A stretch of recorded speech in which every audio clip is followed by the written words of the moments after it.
Ako si Jojo Celestino. Okay? And eto ang wife ko, si Michelle Celestino. My mom, Erlinda Celestino. My firstborn, Christopher Celestino. Si Jem, secondborn, si Jem Celestino. And Jamie, Charisse Jamie Celestino, the youngest. Gano'ng katagal na kayo dito sa amin? Ako, bago lang ako dito. A year and 5 months. Tapos, ang mama ko nag-visit lang dito, kaka-visit lang dito 2 weeks ago. Sila, matagal na. They grew up here.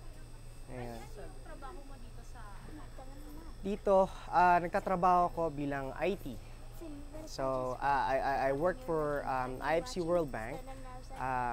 Yun, I work as an IT, fixing their computer, any IT-related stuff, like website, machine, network communication, telephony, everything. Anong nagtulak sa'yo para mangibang bansa?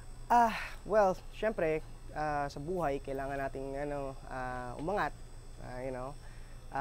Meron din akong sarili kong dream. Tapos, syempre, kailangan kong buhay ng mga anak ko, pamilya ko. So, ayun, yun ang nagtulak sa akin, kaya pumunta rito. Ano yung masasabi mong kagalingan ng mga Pilipino kung bakit tayo mas umuunlad sa ibang bansa? Mas masipag tayo. mas angat na angat tayo, malaki ang angat natin sa kanila.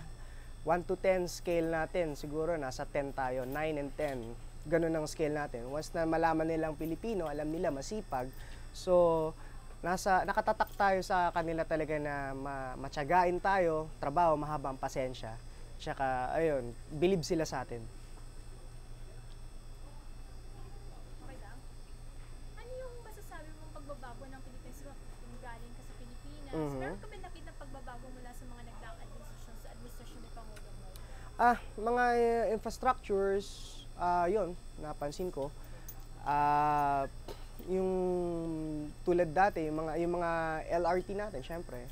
So, yun, isang magandang proyekto yun. Yung kalsada, inaayos na nila. Dati, yung kalsada sa bahay namin, medyo, medyo malubak-lubak pa. Mga espaltado kasi dati eh. Pero ngayon, sementado na. So, yun, malaking bagay din yun. Tsaka, ano pa ba ang masasabi ko? Yun, napansin ko lang na naging kahit pa paano malinis na ngayon ang lugar sa Pilipinas. Makukumpara ko. Ano yung masasabi mo naging tulong sa'yo ng pag-aaral mo sa Pilipinas na naidala mo rito sa amin? Pag-aaral, kasi ako naging scholar ako sa Philippine College of Criminology, no?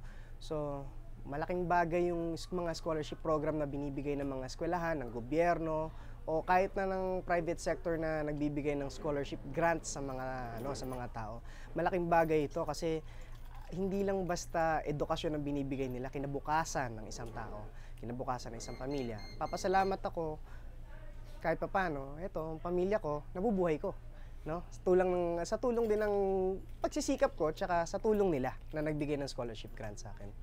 Bali kasi nakatakdang bumisita ngayon si President Noy dito sa Amerika. Darating na linggo. Ano yung inyong masasabi or inyong opinion sa kanyang nakatakdang pagbisita? Opinion ko, Noy, galingan mo.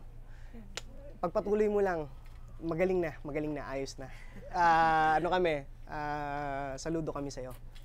Babalik po ba kayo sa Pilipinas? Pag nagkaroon ng pagkakataon, bakit hindi? Alam mo yun. Iba pa rin yung sarili nating bansa, no? Siyempre, doon tayo lumaki, yun ang nakasanayan natin, no? Although meron kaming panibagong buhay dito sa Amerika, pero iba pa rin yung sa atin yung sarili natin talaga. Kaya kung minsan kami, nanonood kami ng mga palabas na Pilipino sa bahay para na-update pa rin kami sa Pilipinas kung ano nangyayari. Masabi po bang it's more fun in the Philippines? Yes, definitely. 100%. Ayun. Pagka bumalik kami doon, pwede na. Handa na.